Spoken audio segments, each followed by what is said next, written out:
Hey everyone, this is Michael again, and welcome to the SummerSlam review. SummerSlam tonight was from the Cleveland Browns Stadium in Cleveland, Ohio, and the show just ended. And SummerSlam for this year, I thought it was a very awesome show. This was a very good show tonight. Enjoyed a lot of stuff that was on the show, except for one match, which I thought was just very meh, in my opinion. But overall, good show it was. We had Liv Morgan versus Rhea Ripley for the Women's World Championship. We had Bron Breakker versus Sami Zayn for the Intercontinental Championship. The United States Championship was on the line, where Logan Paul ended up defending the title against L.A. Knight. Yeah! We also had the Women's Championship on the line, where Bayley defended the title against Nia Jax. Of course, we had Drew McIntyre versus CM Punk, where Seth Rollins was the guest referee of their match. We had the World Heavyweight Championship on the line, where Damian Priest defended the title against Gunther. And in the main event, we had the Bloodline Rules match for the Undisputed WWE Championship. Cody Rhodes defended the title against Sikoa. But overall, SummerSlam this year, very good show it was. Really was entertained by it. But anyway, let's jump right into the review. SummerSlam opened up, and we had a performance from Jelly Roll. Jelly Roll ended up performing a rendition of God Bless America. So we ended up seeing that. Jelly Roll, had a song that was the theme of SummerSlam. And then Triple H ended up coming out, the chief content officer. Of course, he came out to the stage. Triple H got on the mic. He kept asking the people in attendance in Cleveland, "Are you ready?" So Triple H ended up welcoming everyone to SummerSlam. And then he threw it right back to Jelly Roll, to which Jelly Roll ended up performing his song Liar, which that song was in the promos or the advertisement for SummerSlam, like when they announced what matches we're going to see. So then, videos flashed on the screen of the superstars that are competing on SummerSlam.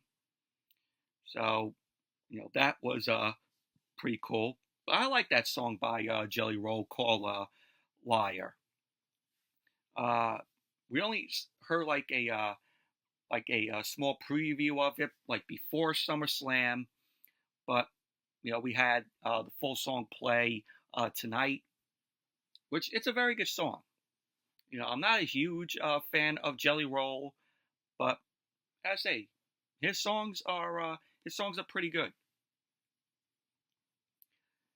And then we went to The Miz. The Miz, of course, is the host of SummerSlam. He was in the crowd. Of course, The Miz, this is in his hometown. He's from Cleveland. So the crowd there in Cleveland gave The Miz a good reception.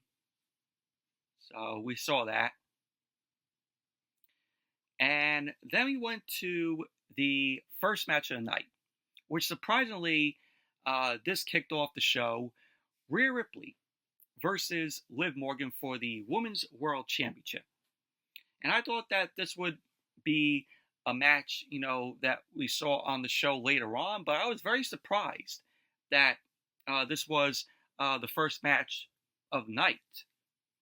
And this was a good match here. Really enjoyed this match. Of course, Dominic Mysterio was out there at ringside.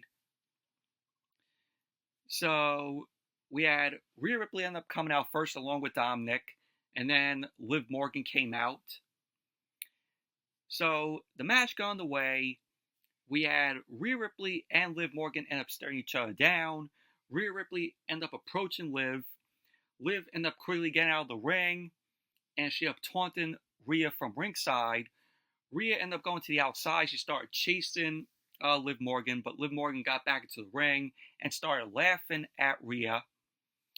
Rhea ended up getting all frustrated. She got back into the ring. Liv Morgan quickly ended up getting out. Rhea Ripley ended up shouting at Liv, and she ended up going to the outside. Liv Morgan ended up getting right back into the ring. So pretty much basically it was Liv Morgan, get out of the ring. Rhea Ripley, going outside of the ring to get Liv Morgan. Liv Morgan goes back into the ring. So we had, all that. So Liv Morgan then got into the ring, and she found herself face to face with Rhea. So Rhea ended up blocking a right hand from Liv. She ended up hitting a pair of short arm clotheslines to Liv. Rhea then ducked an attack from Liv, and she ended up hitting a short arm clothesline to Liv. Rhea then connected with a half and half suplex, which sent Liv Morgan to ringside.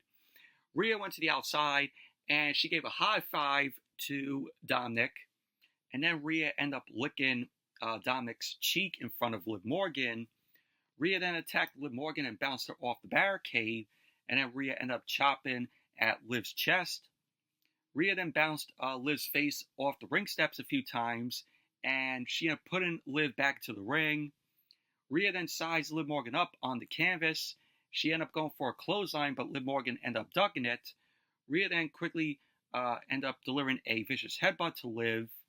She then ended up going for the riptide into the top turnbuckle on Liv. Rhea then ended up going for another riptide in the center of the ring, but Liv ended up sliding off, and she retreated to the corner. Rhea then ended up approaching Liv, but Liv ended up pulling her into the second turnbuckle. So Liv ended up grabbing Rhea, ended up shoving her, heel shoulder into the ring post. So Rhea's shoulder appeared to be dislocated, and her right arm was shown dangling. So Rhea was shouting, "Oh, it's out." Her arm, is dangling out. So the ref was asking Rhea if she wants to stop the match, but Rhea ended up refusing. So Rhea Ripley got out of the ring. Liv Morgan ended up attacking Rhea at ringside, and she ended up big booting Rhea into the ring steps. Liv ended up stomping Rhea, and she ended up putting Rhea back into the ring. Liv ended up going for the cover, to which Rhea ended up kicking out too. So Liv started stomping Rhea down. She ended up going after Rhea's injured arm, and she ended up slamming her down. Liv ended up going for the cover as Rhea ended up kicking out. Liv ended up pulling Rhea's hair, and she ended up shouting at Rhea, "This is my revenge tour." So Liv ended up applying an armbar to Rhea's injured shoulder. Liv ended up getting up, and she ended up kicking away at Rhea's shoulder. Liv ended up applying a overhead wrist lock, and she ended up coming off the ropes with a code breaker to Rhea's shoulder. So Rhea ended up managing to get to her feet, and she ended up delivering a big boot to Liv Morgan. Rhea then went to ringside. Dominic checked on Rhea. Dominic then ended up pushing Rhea out of the way, and Dominic took a suicide dive from Liv Morgan. Rhea ended up attacking Liv Morgan, and she ended up putting her in the ring. Rhea then ended up pacing at ringside, and this was crazy right here. Rhea ended up slamming her shoulder, her injured shoulder, into the commentary table to pop her shoulder back into place. And that was crazy. So that's how, awesome, Rhea Ripley, is. That's how strong she is. So Rhea got into the ring. She started unloading on Liv with some forearm shots, and she followed up with a kick to Liv's head. Rhea then ended up drop kicking Liv into the corner.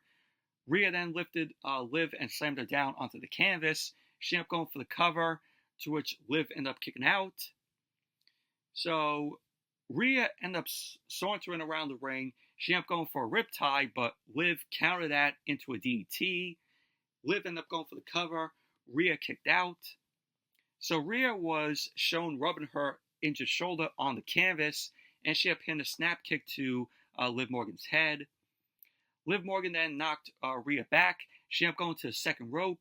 but Rhea ended up ripping Liv down to the canvas. Rhea then applied a prism trap on Liv Morgan, but Liv Morgan ended up managing to twist out of that, and she ended up sending Rhea Ripley into the turnbuckle. Liv Morgan then caught Rhea with a crucifix driver, and she ended up going for the cover, to which Rhea ended up kicking out. Liv then ended up quickly grabbing Rhea's arm for an armbar, but Rhea ended up desperately fighting to block the armbar. So Rhea ended up fighting up. She ended up powering Liv Morgan up for a powerbomb. Rhea then ended up holding her shoulder in pain, and she ended up looking frustrated. Rhea then grabbed Liv by her hair, started talking trash. Liv ended up headbutting Rhea. So Rhea was not pleased, and she grabbed Liv on the apron. But Liv ended up snapping Rhea off the middle rope. Liv went to the timekeeper's area and grabbed a steel chair. Liv Morgan got in the ring with the steel chair, and Rhea ended up snapping her injured shoulder into the top turnbuckle a few times. So not only did she hit her injured arm, to the commentary table to put it back in place, she ended up going into the turnbuckle a few times, to put her shoulder back into place.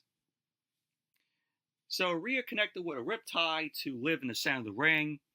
So Rhea didn't go for the cover. Rhea then grabbed the steel chair that Liv Morgan brought into the ring. She ended up going to smash Liv Morgan with the chair, but Dominic jumped up onto the apron, and he pulled the chair out of Rhea's hand. So Dominic tried to talk sense into Rhea, saying, "Oh, you don't want to get disqualified." So Liv ended up knocking Rhea into Dominic. That knocked Dominic off the apron. Liv then connected with the Oblivion on Rhea. Liv ended up going for the cover, and Rhea ended up kicking out. Dominic then slid the chair into the ring to Rhea, and Dominic got on the apron to distract the ref.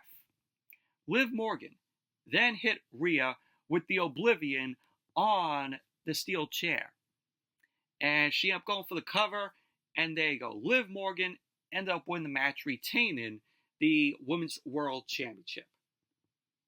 Post-match, Dominic was smiling at ringside. Dominic then helped Liv Morgan up, and Dominic ended up kissing Liv on the lips, to which Rhea looked upset in the ring. Dominic then walked off arm in arm with Liv Morgan. Michael Cole on commentary ended up shouting, "Dominic, you two-timing no-good son of a bitch." And then Pat McAfee called Dominic a piece of shit, while Dominic was flipping off the WWE Universe. And pretty much that was basically that. But overall, this was a very good match between Liv Morgan and Rhea Ripley here. WWE right here did the old, WrestleMania 20, throwback to Christian and Jericho, where Jericho's love interest, Trish Stratus, was involved in this. And, this was the whole love triangle, Christian and Jericho, where both men were attacking each other, just wanting their love for Trish Stratus.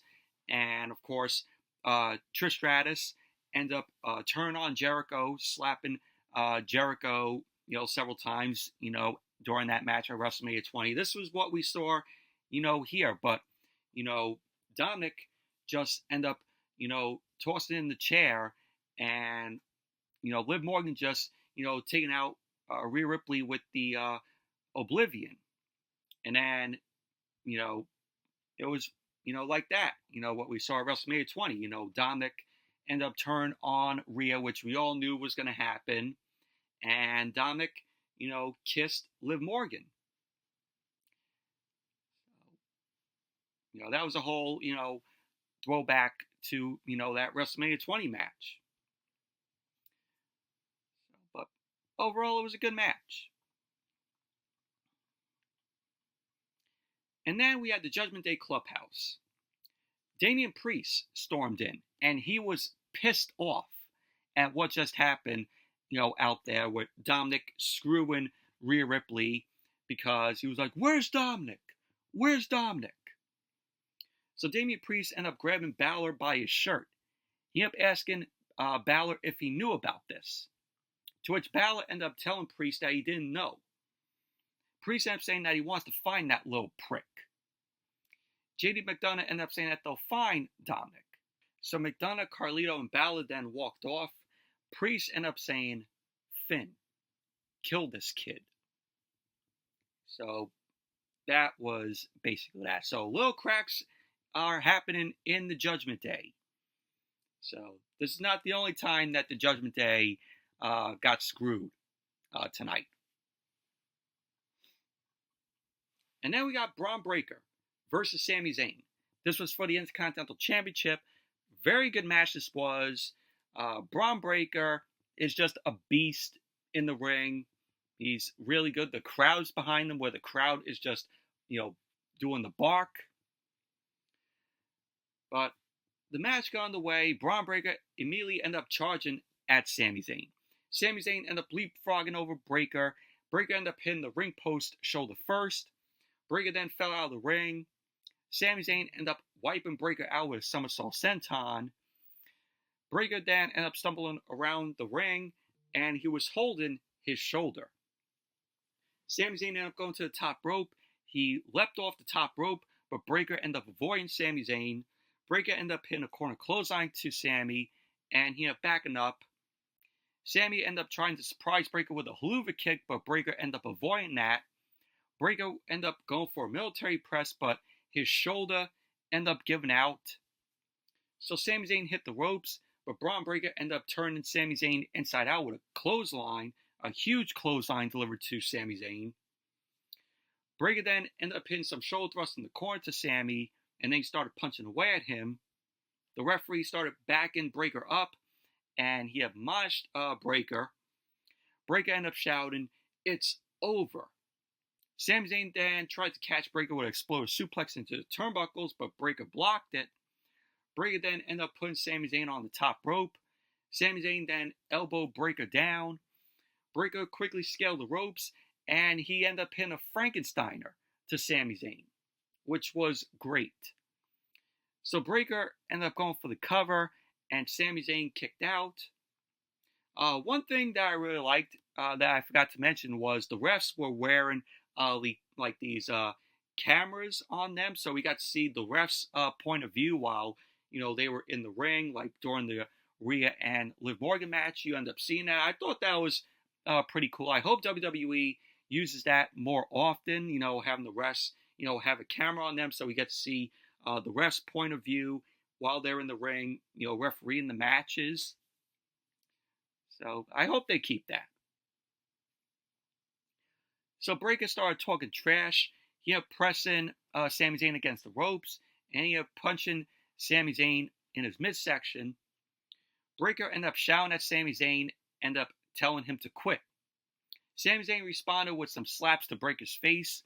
Breakker ended up kneeing Sami and sent him into the ropes, but Sami Zayn springboarded over Breakker, and he ended up hitting the clothesline. Sami Zayn ended up going for a Blue Thunder Bomb, but Breakker ended up stopping that from happening. Sami Zayn ended up trying again to deliver the Blue Thunder Bomb, but Breakker ended up flipping through it. Breakker ended up popping up. He went to the second rope. Breakker ended up going for a Diving Bulldog, but Sami countered that into a Blue Thunder Bomb, so he ended up going for the cover, to which Breakker kicked out. Sami then ended up grabbing Breakker. Breakker ended up wiping Sami Zayn out with a knee to his face. So Sami Zayn was sent up for the haluva kick. He charged at Breakker, but Breakker delivered a spear to Sami Zayn. Breakker's spears are absolutely great. He knows how to time his spears, and he knows when it's the right time to hit them. So Breakker pulled the straps down. He ended up hitting the ropes, and he ended up hitting another spear to Sami Zayn. So Bron Breakker ended up going for the cover, and there you go. Bron Breakker ended up winning the match, and Breakker is your new Intercontinental Champion, which is awesome. Finally, Bron Breakker has, gold around him. And I hope that they give Bron a long reign as the Intercontinental Champion. Bron absolutely deserves this. And Bron Breakker, he's going to be a huge star in this company. So, with gold around him, it's looking great for Bron Breakker. And then we had Logan Paul versus LA Knight. Yeah, this is for the United States Championship. Of course, Logan Paul ended up coming out. He made his way out alongside MGK, Machine Gun Kelly. And then LA Knight ended up coming out of the Prime Energy truck that he stole from Logan Paul last night on SmackDown. Knight ended up saying that he's returning the truck to Logan Paul.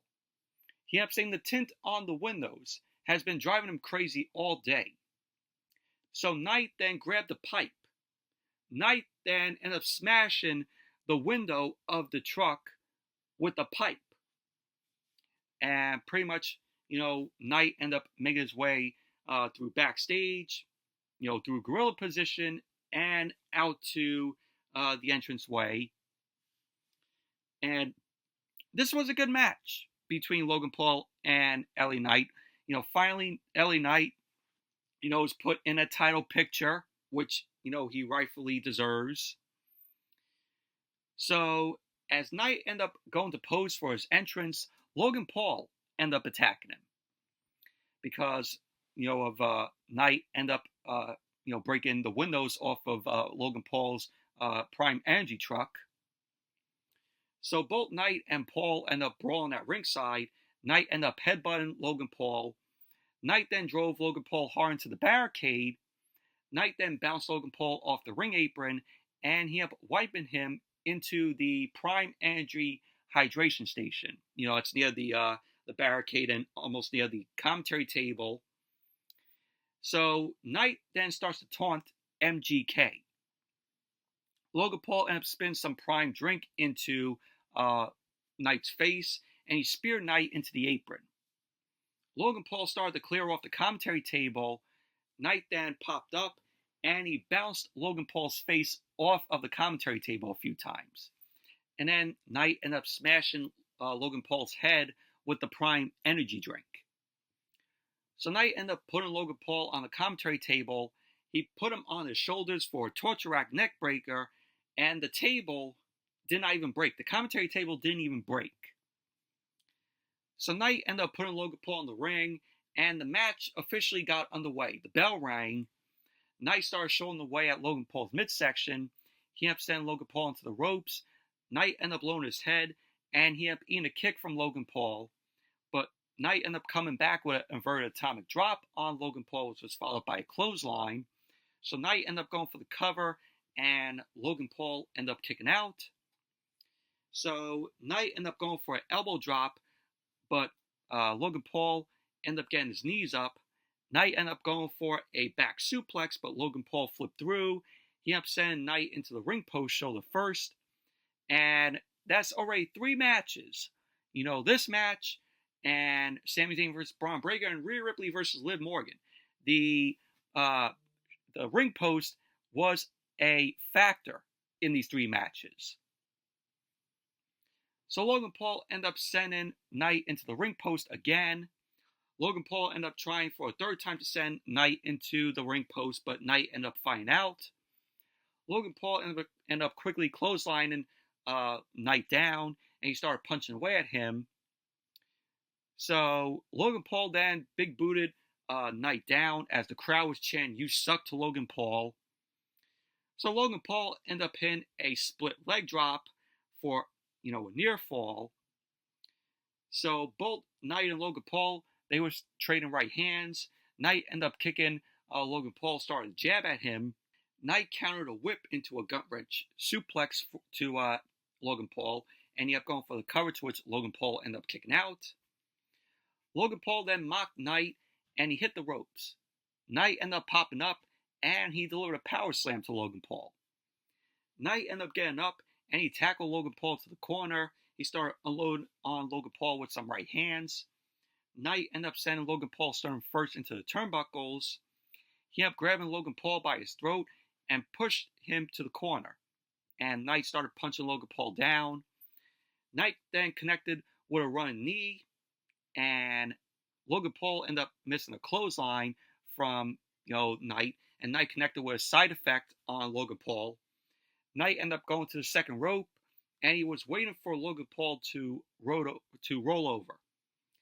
Knight then leaped to the top rope, and he had pinned a diving elbow drop onto Logan Paul. He went for the cover. Logan Paul ended up kicking out. There was a point where Logan Paul ended up sizing Knight up, and Logan Paul ended up pinning a springboard moonsault to the floor, which that looked absolutely great from Logan Paul. I'm not a huge Logan Paul fan, but that spot there where he hit the springboard moonsault to Knight on the floor, that was great. So Knight ended up ducking a KO punch from Logan Paul. He ended up going for the blunt force trauma, but Logan Paul countered into a backside pin, and Knight ended up kicking out. So Logan Paul ended up rocking Knight with a KO punch. He ended up going for the cover, and Knight ended up kicking out. And Logan Paul could not believe that. So Logan Paul headed to the top rope. He dove off the top, and he delivered a frog splash. But Knight ended up avoiding that. Knight ended up going for the blunt force trauma, but Logan Paul ended up slinging Knight down to the mat. Logan Paul ended up going to the middle rope, and he booted Knight back. Knight ended up leaping to the top rope, and he had pinned a wicked superplex. Logan Paul ended up landing on his shoulders, and Knight ended up going for the cover, and Logan Paul ended up kicking out. Logan Paul then rolled out of the ring to recover, and he ended up raking Knight's eyes. Logan Paul ended up going to his cronies at ringside, and Knight ended up wiping out Logan Paul with a baseball slide, and he attacked two of Logan Paul's guys, who were sitting, ringside. Logan Paul ended up quickly attacking Knight, and he put Knight back into the ring. MGK, Machine Gun Kelly, ended up going to ringside, and he ended up giving Logan Paul a pair of brass knucks. And MGK was wearing those brass knucks as a necklace. So Knight ended up grabbing Logan Paul from the ring, but Logan Paul ended up punching Knight with the brass knucks. Logan Paul ended up going for a lariat, but Knight countered that into the blunt force trauma. So Knight ended up going for the cover, and there you go. LA Knight ended up winning the match, and he is your new United States champion, which LA Knight rightfully deserves. Finally he has, gold on him. But overall, this was a very good match here. Really, I'm glad that the United States Championship is off of Logan Paul because he's a part-timer. He only defended the title in 2 matches. Only twice that he defended the United States Championship. Glad that they took the title off of Logan Paul and put it on LA Knight, a guy who was there full-time and could defend the title, as many times. Logan Paul's reign as the United States Champion was absolutely fucking horrible. Only defended the title twice. And the only reason why they put the title on him is because of his star power. But overall, good match it was. And then after that, we had a advertisement for Manscaped. And this was Baron Corbin, Apollo Crews, and Otis Zawa and Maxine Dupree. Were a part of this. Baron Corbin was shown shaving Apollo Crews' head. And Otis ended up taking one of these Manscaped products. And Otis was shaving his midsection. And this was absolutely horrendous. Horrendous ad for them promoting Manscaped. And then we had Nia Jax versus Bayley. This was for the Women's Championship. This, in my opinion, was the worst match of the night, in my opinion. This was the worst match on the card, to me. Nia Jax she won the Queen of the Ring tournament.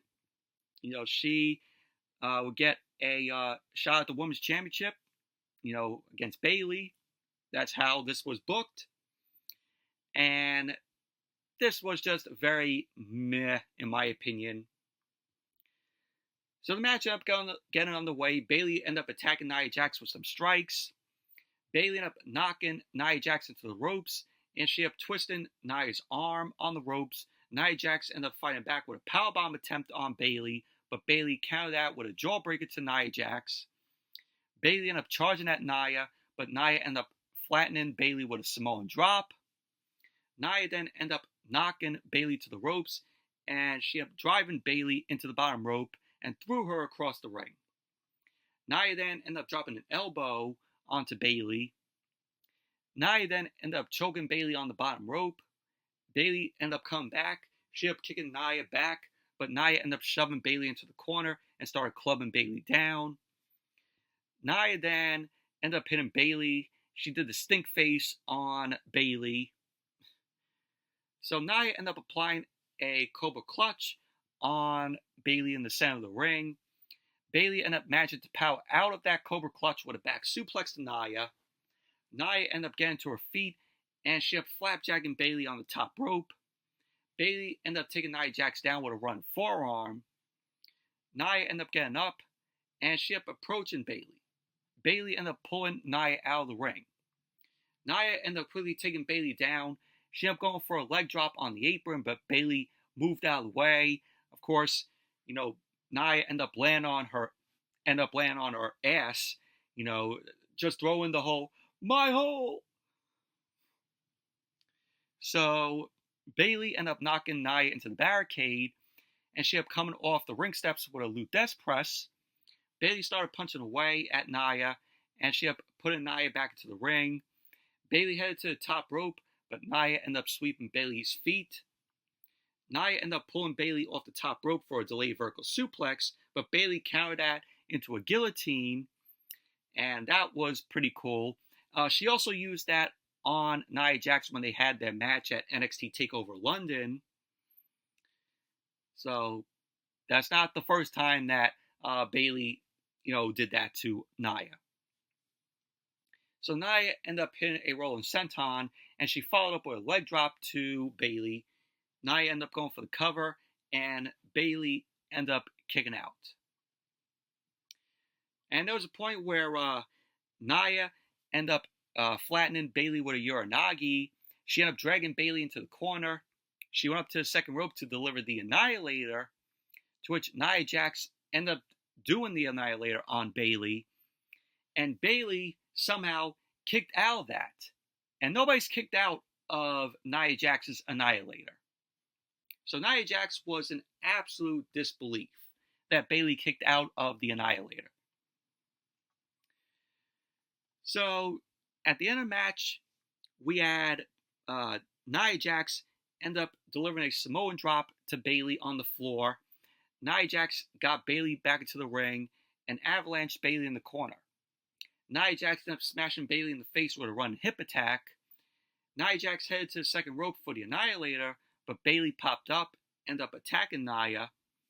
Bayley then lifted Nia and walked to the center of the ring with Bayley on her shoulders. And later on in the match, this was also the fourth match in a row where the ring post was used. So Bayley ended up moving because Nia Jax started clubbing away at Bayley in the corner. She backed up. Nia Jax ended up charging. Bayley moved out of the way, and Nia Jax ended up hitting the ring post shoulder first. So like I said, that's 4 matches already that the ring post was used. So Nia Jax rolled out of the ring to recover. Bayley ended up going for a suicide dive. Nia Jax ended up catching Bayley, and Nia Jax delivered a Samoan drop to Bayley on the floor. Nia Jax got Bayley back into the ring and avalanched Bayley in the corner. Nia Jax ended up smashing Bayley in the face with a running hip attack.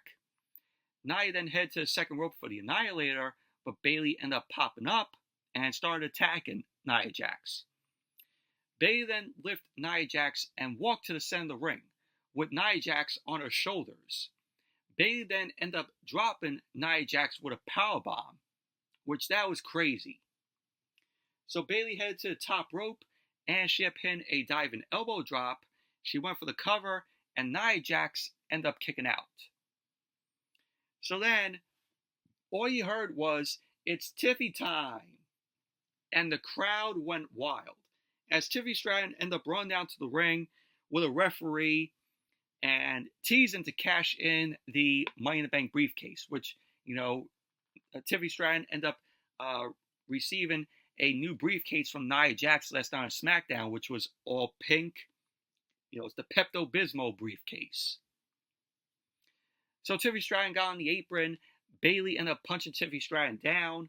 Nia Jax ended up going to attack Bayley, but Bayley ended up taking Nia Jax down, and Nia Jax kicked out. Bayley ended up pinning a running kick to Nia Jax's face, and Bayley ended up charging.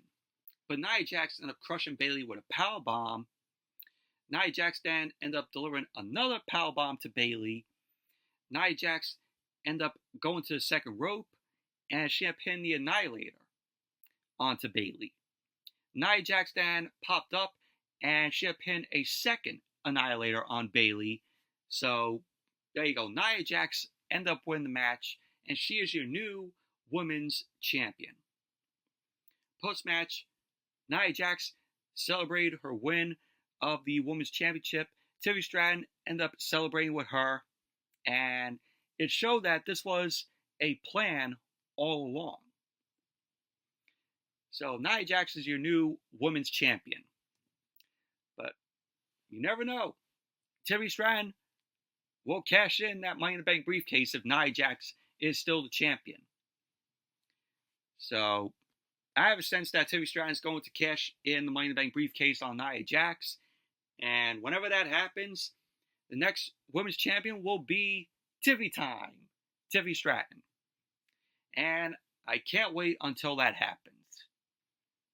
I mean, I'm not a fan of Nia Jax, but, how the way that Triple H is booking her, I have to say, Nia Jax has become, pretty decent in the ring.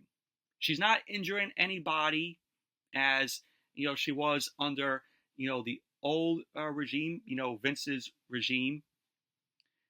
So, yeah, so hopefully, hopefully Triple H, continues to book Nia Jax, decently.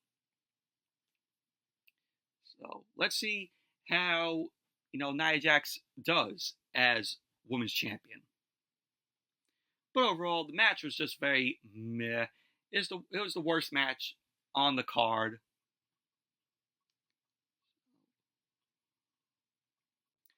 And then we had Drew McIntyre versus CM Punk. The match that we have all been waiting to see. And WWE has done a fantastic job building up this feud between Drew McIntyre and CM Punk. And I was really enjoying it. And, CM Punk, was medically cleared to compete. He ended up announcing that. And I'm like, yeah, finally, we're going to get Drew McIntyre versus CM Punk, at SummerSlam. And we got it tonight. Seth Rollins was the guest referee. And this was CM Punk's first singles match on WWE television since Monday Night Raw in 2014. So his last match was in January of 2014, where he ended up beating Billy Gunn. So, of course, the next week, Punk walked out of WWE. So, Punk will be gone, from the company for nearly a decade. And then he returned, of course, last year at Survivor Series, War Games. So, but can't believe it's been that long, since Punk, had a televised match in WWE. But Seth Rollins was the first one to come out because, of course, he's the guest referee. And I don't know what Seth Rollins was wearing, but he looked like Beetlejuice with that jacket that he was wearing. And what was up with the pants? What was up with those pants that Rollins was wearing? So we had Drew McIntyre end up coming out first, and then CM Punk. Punk ended up throwing his sweatshirt at Rollins, and Rollins ended up talking to both Punk and McIntyre before he ended up ringing the bell. So the match got underway. Punk and McIntyre started brawling in the center of the ring, which got a big ovation from the crowd. Punk ended up getting McIntyre in the corner. He started punching McIntyre down. He started stomping away at him. Rollins ended up backing Punk up, and he got in his face. So McIntyre ended up stunning Punk with a forearm to his face and started punching him down the corner. He started stomping away at him. Rollins ended up pulling McIntyre off, and he admonished McIntyre. Punk then booted McIntyre back. He came off the second rope with a diving clothesline. Punk ended up mounting McIntyre and started punching away at him. And then McIntyre shoved Punk off. McIntyre then connected with a throat thrust, and he ended up chopping at Punk's chest. And Punk was very good in this match. You could tell that, he, is, strong, that, when he was out, he definitely, took the time and focused on, getting better, in the ring, and not having, accidents, that may, have him out again. But he looked healthy. Punk looked healthy in this match. So McIntyre ended up punching Punk. He ended up hitting the ropes. Punk ended up following McIntyre and clotheslined him over the top rope. Punk came off the apron with a diving clothesline on the floor to McIntyre. Punk then bounced McIntyre's head off the ring post. McIntyre then shoved Punk away. He ended up charging at Punk, but Punk ended up sending McIntyre into the timekeeper's area. Punk came off the barricade with a forearm to McIntyre's face. Punk then ended up punching McIntyre around ringside and knocked him into the steel steps. Punk then ended up smashing McIntyre's head against the steel steps a few times. Rollins was shown lying across the top turnbuckle. He was just letting this all go. So Punk got on the apron. McIntyre ended up sweeping Punk's feet. McIntyre then lifted Punk, and he ended up slinging Punk twice into the commentary table. McIntyre ended up chopping Punk, and he ended up punching him down. McIntyre ended up getting Punk back into the ring, and he ended up giving Punk a catapult into the steel trials of the ring. So Rollins was just enjoying this. He was laughing, seeing these two guys beat up each other. So later on, McIntyre ended up going to ringside. He grabbed a steel chair. Rollins looked at McIntyre, but he didn't take the chair away from McIntyre. McIntyre told Rollins to let it happen. Rollins turned his back on this. McIntyre ended up going to hit Punk with the chair, but Rollins ended up showing that he had a conscience, and Rollins took the chair away from McIntyre. And this led to Rollins arguing with McIntyre. McIntyre ended up shoving Rollins. Rollins ended up charging with the chair, and he nearly hit Punk. So Rollins put the brakes on. Rollins threw the chair out of the ring. So as Rollins threw the chair out of the ring, Punk had McIntyre rolled up. Rollins saw the pin too late, and McIntyre kicked out. So Punk had McIntyre pinned for a while. So McIntyre ended up hitting Punk with a swinging neck breaker. He kipped up.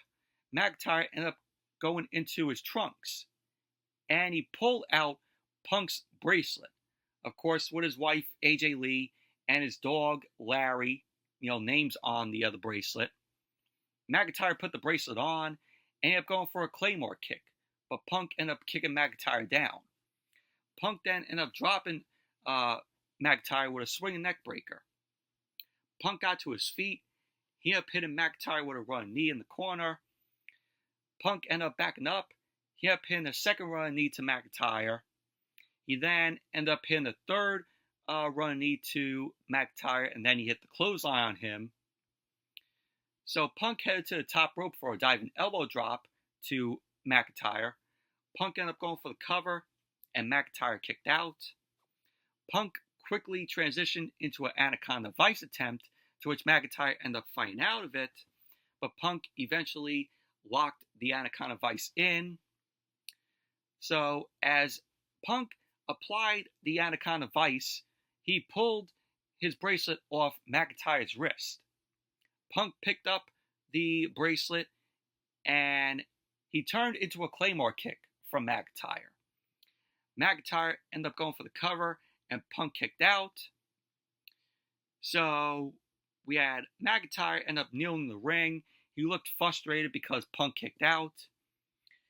So we had Punk end up lifting McIntyre and then he ended up dropping him. Rollins ended up wearing Punk's bracelet. So Rollins defended himself as Punk approached him. McIntyre attacked Punk from behind and knocked him into Rollins. Rollins was then knocked out of the ring. McIntyre went for a future shock DDT, but Punk countered out of that. Punk ended up hitting the GTS on McIntyre. So Punk ended up going for the cover. Rollins was still out. So, went 1, 2, 3, 4, 5, 6. And then Rollins came back in and he started counting. And then McIntyre kicked out. So Punk ended up saying that Rollins is as good a referee as he is a wrestler. Punk got in Rollins' face and he started yelling at him. Rollins argued that he is the ref and this is his company and that no one wants Punk here. He ended up saying that it's all about Punk. Punk then ended up grabbing Rollins and he ended up giving Rollins the GTS, the go to sleep. Punk ended up rolling him over. He ended up saying to Rollins, "It ain't always about me, but it's never about you." Punk then took his bracelet back off of Rollins' wrist, and Punk put the bracelet on. McIntyre then low blowed Punk, and he hit the Claymore on Punk. McIntyre ended up going for the cover, and Seth Rollins, counted. It was a slow count, so Rollins counted 3, and there you go. Drew McIntyre ended up winning the match. And, Punk ended up costing himself this match because of his rage on Rollins. If Punk did not have that rage on Rollins, he could have won it. So McIntyre then took Punk's bracelet back and he put it on him again. So McIntyre once again has Punk's bracelet on him, and he ended up putting his foot on Punk's chest, and that was basically that. But overall, this was a very good match. Really enjoyed it. Lived up to the hype. WWE, like I said, has done a good job building up this feud with Drew McIntyre and Punk. And I just really enjoyed it. And without a doubt, there will be a second match. That second match will be coming soon. And the last match that Punk and McIntyre will have will come at Bad Blood. And I'm guessing it will be a Hell in a Cell match. So, really would like to see that when it happens. But we all know it will. I mean, my prediction, I wanted Punk to win the match, but, since Drew McIntyre won, I don't mind it. But very good match it was. It was a strong match. Good story being told. And, Punk's rage ended up costing the match. And this will, go to October at Bad Blood in Atlanta. And we'll probably get a Hell in a Cell match, with Punk and McIntyre. And then we had Damian Priest. Damian Priest was preparing for his match against Gunther in the Judgment Day Clubhouse, and Finn Balor walked in. Balor ended up saying that they looked for Dominic, but they couldn't find him. Priest ended up saying that Dominic probably left, and Priest ended up apologizing to Balor for his actions earlier in the night. So Priest and Balor ended up making up. Balor ended up saying that he knows Priest doesn't want him out there, but he'll be here if he changes his mind. So both Priest and Balor end up bumping fists, and that was basically that. And then we had Gunther versus Damian Priest. This was for the World Heavyweight Championship. Very good match this was. Really enjoyed this. So Gunther ended up coming out first, and then Damian Priest ended up making his way out. Match got underway. Gunther ended up charging at Priest, but Priest ended up decking Gunther with a forearm to his face. Priest started punching away at Gunther in the corner. Gunther ended up fighting out, but Priest ended up punching Gunther back into the corner, and he pinned a running back elbow. Priest ended up going for the South of Heaven, but Gunther ended up fighting out with some uppercuts. Priest ended up taking Gunther down with a flatliner, and Gunther rolled out of the ring to recover. Priest ended up going to ringside. He leapt off the steel steps with a diving clothesline to Gunther. Priest then grabbed Gunther, and Gunther ended up shoving Priest into the ring post, and ended up pinning a back suplex onto the apron to Priest.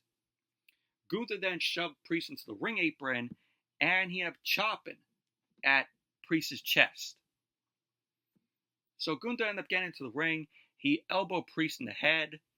Gunther then connected with a scoop slam to Priest. Priest then started knocking Gunther back, and he boxed Gunther's ears. Gunther ended up fighting out the suplex attempt, and he chopped Priest's chest. Gunther then connected with a butterfly suplex to Priest, to which Priest kicked out. So Priest ended up taking another chop from Gunther. Priest ended up striking back, but Gunther ended up bouncing off the ropes, and Gunther ended up big booting Priest down. Gunther headed to the top rope, but Priest cut him off. Priest then ended up climbing to the top rope, but Gunther ended up putting him in a hammerlock, and he started punching Priest in his ribs. Priest fought back with a kick, and he ended up catching Gunther with a top rope hurricanrana, which was cool.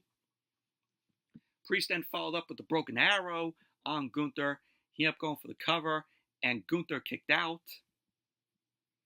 So Priest started kicking away at Gunther's chest. Gunther ended up kicking Priest back. He ended up chopping at Priest's chest.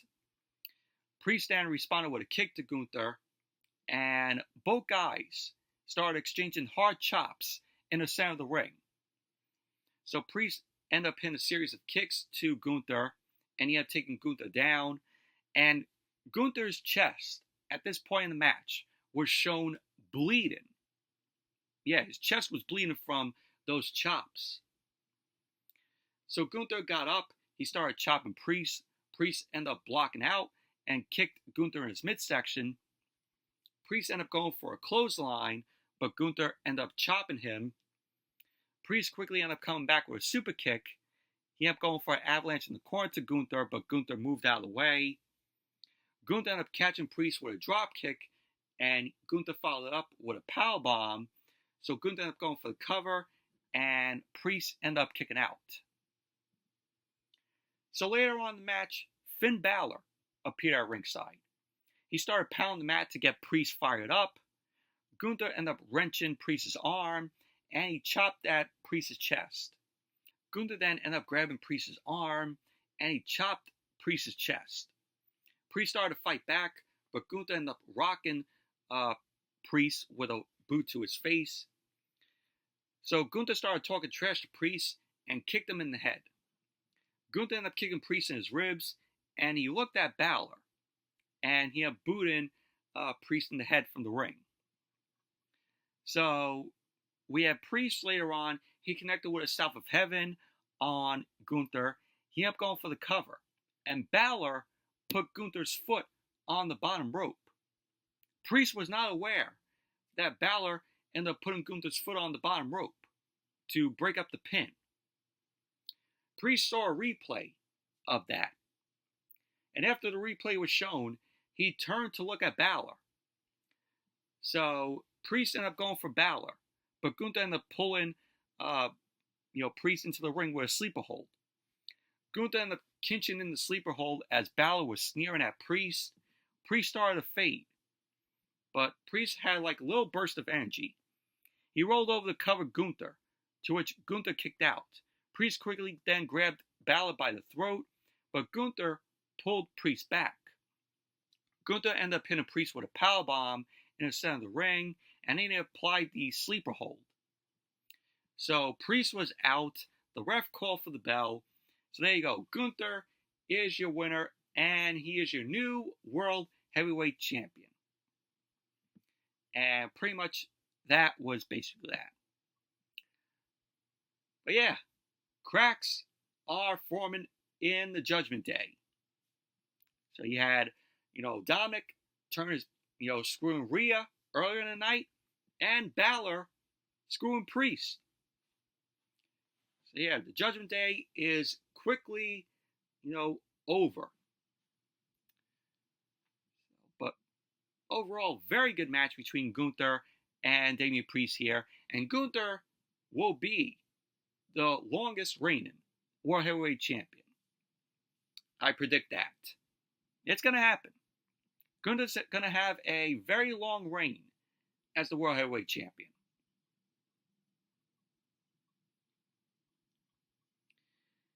And now we had The Miz and R-Truth. They were in the ring. The Miz ended up announcing the people in attendance there at Cleveland Brown Stadium. He ended up saying an all-time American record has been set for SummerSlam. So there were 57,791 people in attendance there at Cleveland Brown Stadium. So after that was announced, Grayson Waller and Austin Theory ended up coming to ringside. Both Waller and Theory ended up mocking The Miz. Waller ended up pointing out that this is Miz's hometown. And Theory ended up saying that Cleveland has the worst football team ever. He ended up saying all the people look like Jelly Roll. So Jelly Roll and MGK were seated at ringside, and they have given Waller and Theory a thumbs down. Waller ended up saying to Theory that he won't let Theory talk badly about Jelly Roll. He ended up saying that Jelly Roll is the only person to make music worse than R-Truth. So Truth ended up saying, "Oh, we're in the home of the Rock and Roll Hall of Fame." So R-Truth ended up thinking that Grayson Waller and Austin Theory were Ricky Morton and Robert Gibson. Of course, Morton and Gibson were of the Rock and Roll Express.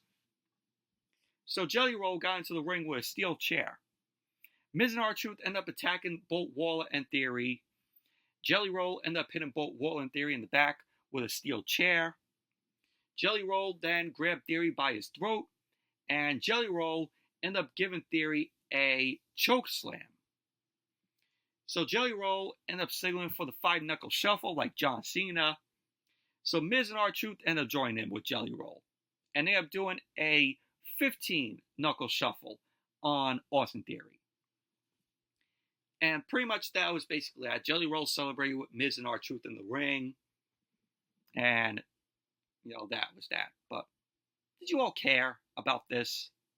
I didn't. This was just something to kill time. Main event: Sikoa versus Cody Rhodes. Bloodline rules match for the Undisputed WWE Championship. And before the match got underway, we had Sikoa end up coming out first. And then we saw Cody Rhodes. Cody Rhodes was on his tour bus, and he exited the bus, and he walked his dog, Farrah. Cody Rhodes walked backstage with Farrah, and he bumped into Arn Anderson. Yes, Arn Anderson is back in WWE. Arn Anderson announced on his show, that he is not signing with AEW anymore back in May. So, this was surprising to see Arn Anderson here. So Arn Anderson ended up talking Cody Rhodes up. He ended up saying that he still has a little influence backstage. Arn ended up telling Cody that he has a few friends to help him against the Bloodline. Cody then ended up thanking Arn, and he ended up keeping walking. So Cody got his ring jacket, he went through a gorilla position, he put on his mask, and he made his way out. So we end up seeing that. So the match got underway, which this was a very good match between these two. Very entertaining. So both Sikoa and Cody end up circling the ring. They locked up. Cody applied a side headlock on Sikoa. Sikoa ended up whipping Cody off and absorbed the shoulder tackle attempt from Cody. Cody ended up smiling at Sikoa. He ended up hitting the ropes for a shoulder tackle, but Sikoa ended up absorbing it. Sikoa then took Cody down. Cody quickly got to his feet, and he sneered at Sikoa. So both guys ended up going for a test of strength. Cody ended up ducking an attack from Sikoa. They end up locking up again. Cody ended up putting a side headlock back on Sikoa. Sikoa ended up whipping Cody off, and Cody ended up sliding through Sikoa's legs. He ended up kicking Sikoa in his midsection, and he ended up dropping down, but Sikoa ended up blocking Cody's uppercut. Cody got to his feet, and he ended up applying a waist lock on Sikoa, but Sikoa ended up fighting out. Cody was then knocked to the corner, and Sikoa tried to charge at Cody for a running hip attack, but Cody ended up getting out of the ring to avoid that. Sikoa then ended up staring at Cody, and he ended up motioning that he will be champion. He was going like this. So Sikoa ended up kicking Cody in his midsection. He ended up headbutting him down. Sikoa ended up chopping at Cody's chest, so Cody ended up chopping him back. Sikoa ended up dropping Cody with a right hand as he was talking a little trash to Cody. Sikoa ended up throwing Cody over the top rope, but Cody ended up skinning Sikoa back into the ring. So Cody ended up knocking Sikoa to the floor with a disaster kick. Cody then hit the ropes. He connected with a suicide dive to Sikoa. Cody ended up getting to the ring. He started pounding the canvas. Cody ended up going to grab Sikoa, but Sikoa ended up punching Cody in his head. We had later on, Sikoa ended up sending Cody into the ropes, and Sikoa delivered the Samoan drop on Cody. Sikoa ended up getting Cody to his feet, and he ended up attacking. And he ended up sending Cody into the ropes. He delivered another Samoan drop to Cody. So Sikoa ended up going for the cover, and Cody kicked out. Sikoa was sent up for a Samoan spike, but Cody ended up kicking Sikoa's hands away. Cody ended up knocking Sikoa back, and he delivered the Cody cutter onto Sikoa. Cody then clotheslined Sikoa over the top rope. So later on in the match, we had Tama Tonga and Tonga Loa. They ended up in the ring. They ended up attacking Cody. So Tama Tonga and Tonga Loa ended up double teaming on Cody. They ended up dropping him with a spin and slam. Sikoa ended up going for the cover on Cody, but Cody kicked out. So Tama Tonga and Tonga Loa ended up double teaming on Cody, and Kevin Owens ended up coming out. Kevin Owens ended up making his return. He ran down. He got into the ring to attack both Tama Tonga and Tonga Loa. Kevin Owens then super kicked Sikoa and ended up taking Tama Tonga down. He ended up punching away at him. Tonga Loa ended up pulling Kevin Owens off, but Kevin Owens started punching and stopping Tonga Loa down. Tama Tonga then ended up taking Kevin Owens down as both Tama Tonga and Tonga Loa was being down on Kevin Owens. Randy Orton then ended up coming out. Randy Orton returned from his injury. He ended up making the save. Orton ended up attacking Tama Tonga at the aisleway.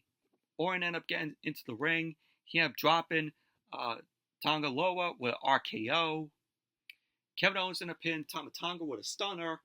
Orton ended up hitting Sikoa with a snap power slam. And Kevin Owens ended up following up with a swanton. Cody ended up grabbing Sikoa, ended up delivering the crossroads. So Cody ended up going for the cover, and Sikoa ended up kicking out. So all we saw was Orton and Owens end up beating down on Tama Tonga and Tonga Loa into the crowd, and they brawled to the back. So you had Jacob Fatu end up running into the ring. He ended up wiping Cody out with a springboard moonsault block. Jacob Fatu positioned Cody. He ended up hitting another springboard moonsault. So Jacob Fatu put Sikoa on top of Cody. So the ref was counting, and Cody ended up kicking out. And Jacob Fatu couldn't believe that. So Sikoa was sent up for a Samoan spike. Cody ended up collapsing. Cody fought back with a super kick to Sikoa.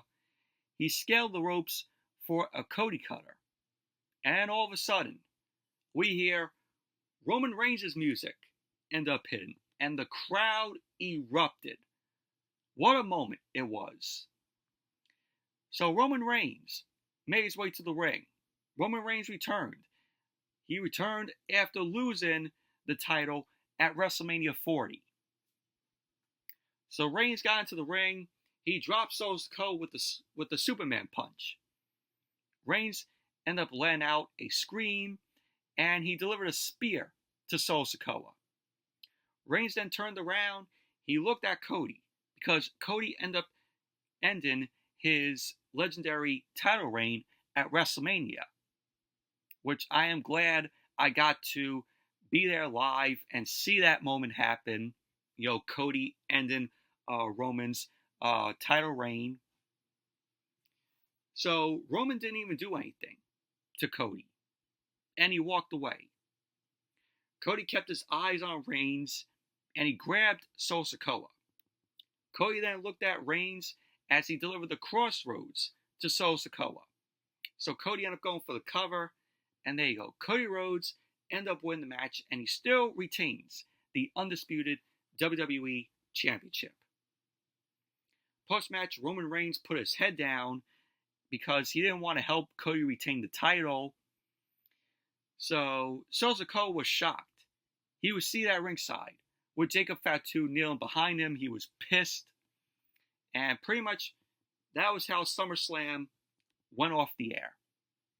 Overall, very good match this was between Cody Rhodes and Sikoa. Roman Reigns returned. We obviously knew that Roman was returning tonight. And what a moment it was. You know, the crowd erupting as soon as we saw Roman Reigns made his way out. So, and I like that the shirt that Roman was wearing, it was OTC, meaning Original Tribal Chief. So that was pretty cool. But overall, SummerSlam, very good show it was. Awesome show. Really enjoyed it. But anyways, that's it for my review of SummerSlam. Thank you all for watching. Hope you all enjoyed this review. Definitely give the video a thumbs up, comment, subscribe. And until next video, I'll see you all later.